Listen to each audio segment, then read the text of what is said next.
So today what we're going to be doing is taking a look at how we can use Google Drawing with our warm-ups for our students. The reason why I like Google Drawing rather than some other applications is because when we assign a drawing to our classroom, we have a lot of different options that those other drawing applications wouldn't allow us to do. And I'm going to show you how to assign these after we go through these 4 examples up here of how to create these warm-ups. So the first example we have here, this is one where everyone is going to get an opportunity to put their thoughts down on the same sheet. All I do is I put in a explanation box or an instruction box over on the left, and then the students populate it with their own images and their own thoughts. And I'll also put in, this is mine, this is one that I gave them as an example. I'll put in an example one just so they know what I'm looking for. Now how the students do this is they go up to shapes and they can pick any of these different shapes here that they might want to use. Let's say they're going to use a call out, a banner. Okay. So they just, after selecting that banner, they click and they drag. Then on your Chromebooks, they would tap with the 2 fingers. I'm right clicking and go edit text. One.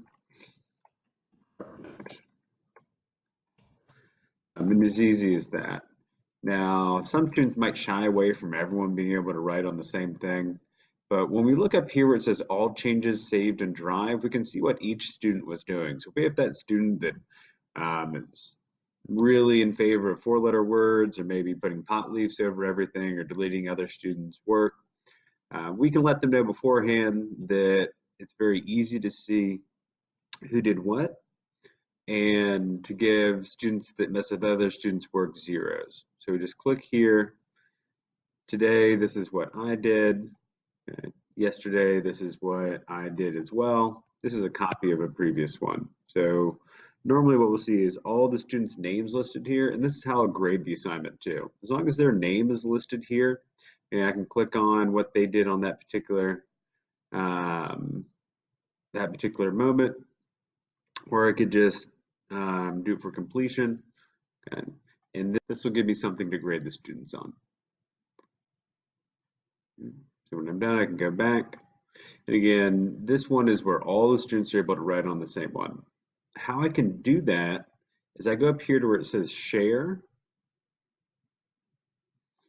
Okay.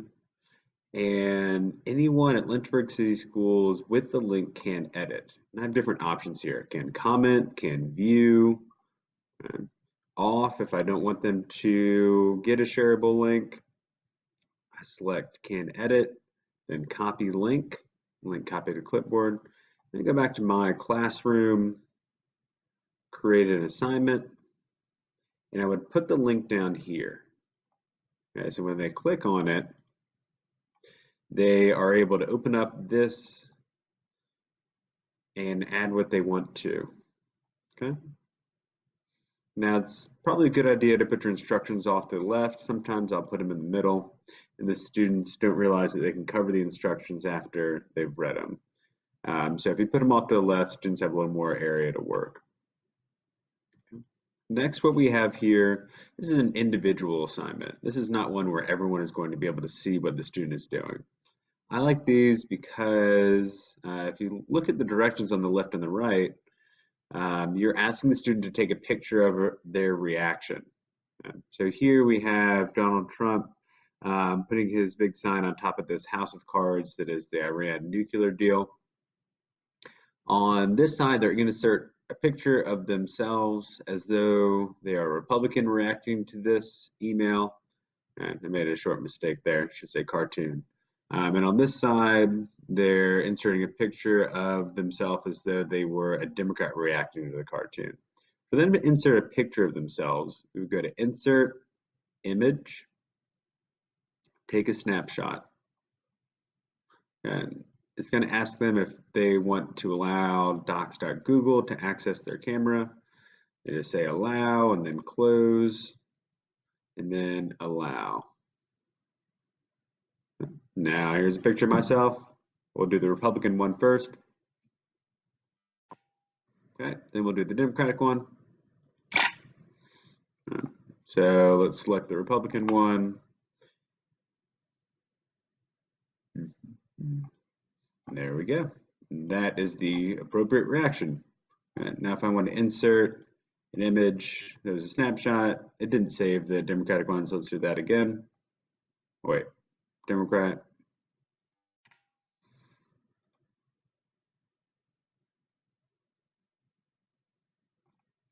There's the Democratic one. Now we can see our student understands how this political cartoon might be viewed by the two different parties. So the way that we're going to give this as an assignment is going to be the same for all three of these. So I'm going to wait until the end after I have showed you how to create these different assignments before I show you how to assign them. So let's look at the third one. This one is a reading. I like to use readings occasionally with my warm-ups in Google Drawing because they can't copy and paste things because this is a screenshot. This is an image. So if they try and highlight things and maybe Google search for them, they're going to have to go through a few more steps, maybe trying to type it word for word up in the search bar if they want to try and find an answer. If you want them to find an answer by searching for something, then this might not be the thing that you want to use. Now the first thing up here, it says underline 3 facts from the reading. Like I said before, this is an image, it's not text. So we're going to click on line, and I'm just going to click and then drag.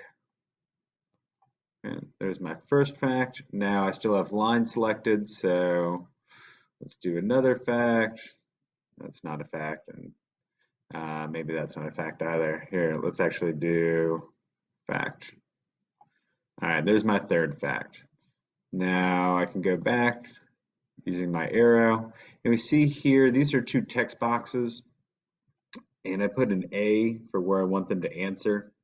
And write one paragraph that summarizes the main points or key ideas of the article, and they would write that there. I also put some links in here. So they read through this. That's good information. Now let's take a look at what we're seeing today. So they could go to this article here, and then for the next one about increasing voter turnout, then go to this article here. And these are pretty standard. It's easy enough to open these up and see how the student did and close it and give them a grade. Okay? And again, this is a screenshot. The final example we have here is we're diagramming a cartoon. So we have a little explanation of our cartoon on the left, and then some questions over on the right, as well as instructions. And we're going to label each character with a rectangle as the political party they represent. Here I've created the rectangles for them so they can just drag them. So we have our Democrats up here and our Republicans down here. Put a donut shape around the symbol the cartoonist uses to represent the Democrats' victory. So I can move my donut up here and reshape it if I want to. And then, does the cartoonist think the Republicans will work with the Democrats? Put a frame shape around the parts of the cartoon that support your answer. So we could use this angry face here to do that. Just moving the shapes around to show that the students are picking up on the context clues. And we can do this for any type of image. Political cartoons work well with it, but if there's any image that you want them to highlight the key parts of, you don't have to give them the images beforehand. Okay? They can get these shapes up here with the donut and the frame and the rectangle. It's good to scaffold this a little bit. Maybe the first time they're just putting in a rectangle and editing the text. Then the next time you can move them over to the donut, and maybe multiple different donuts where you have them change the color. So just click on the color or click on the shape, and then you can go here and change the different color of the shape. And maybe I want it to be bright green. Okay. You can also have them title it. This one was titled for them. It's a good way to have them show that they understand what this cartoon is about. Okay. Now let's take a look at how we're going to assign these individual warm-ups rather than the group warm-up we have it over on the left. Right. Now here's that same assignment we saw before. I'm going to click on my drive icon here and warm up 2. I'm going to add. Okay. Now here we see students can view file, and this is why I like using Google Drawing, because I can change that. Students can edit, make a copy for each student. That's where I want it to be if everyone's going to get an individual assignment. Change my due date, give it a title, and then every student will get this same warm-up right here. One thing that I want to do is I want to make sure that my template looks exactly how I want it to for my students. So if I assign this now, it's going to have these 2 images of me. And so I want to delete these before I press assign, or the students are going to get a different assignment than the one that I want. Okay. All right. So thanks for watching this. I hope it's helpful, and make sure to email me if you have any questions.